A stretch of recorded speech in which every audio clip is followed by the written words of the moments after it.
Welcome to Armberger's Smackdown. I'm J. Christoph Armberger.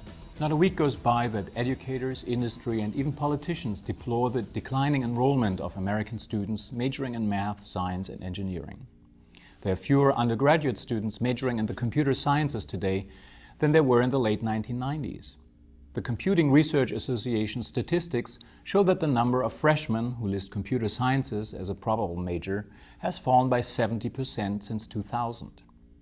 Believe me, I'm not one to cast the first stone at the students. After all, my personal scientific ambition was wrecked on the shoals of the citric acid cycle, convincing myself early on that a career in dental medicine might not be what I had in mind. And what kind of progressive society really can ever have enough lawyers and theater majors, or young people studying communications, or my personal favorite, gender and television? But taking a wider viewpoint in regard to science, I would agree that there are very good reasons for concern. 52% of Americans don't believe the US is performing well in science and math education compared to other nations. 64% don't think average Americans are knowledgeable about science. And from what I've seen and heard, they're quite right. Just look at any Democrat's tax platform. But to our credit, a full 76% of Americans think it is very important that young people are encouraged to pursue scientific careers and that more opportunities for those careers are created. We're all about this kind of opportunity. That's why part of my kids' summer curriculum has included science camps organized by a local college.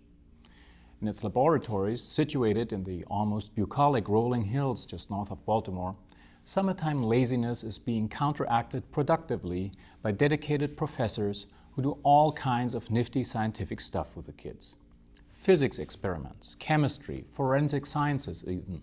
The students get to do some basic DNA testing, grow bacteria in petri dishes, and in the process get introduced to using cold, clear reason and the scientific method as an antidote to the comfortable pop mysticism, superstition, and the political correctness of modern culture.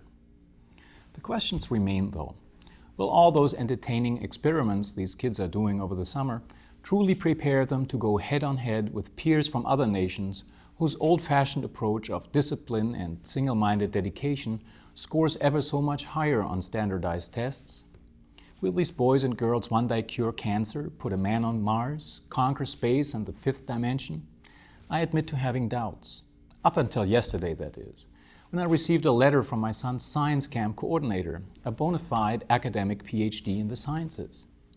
She informed the parents of the participating young scientists that they would be making ice cream on the last day of camp.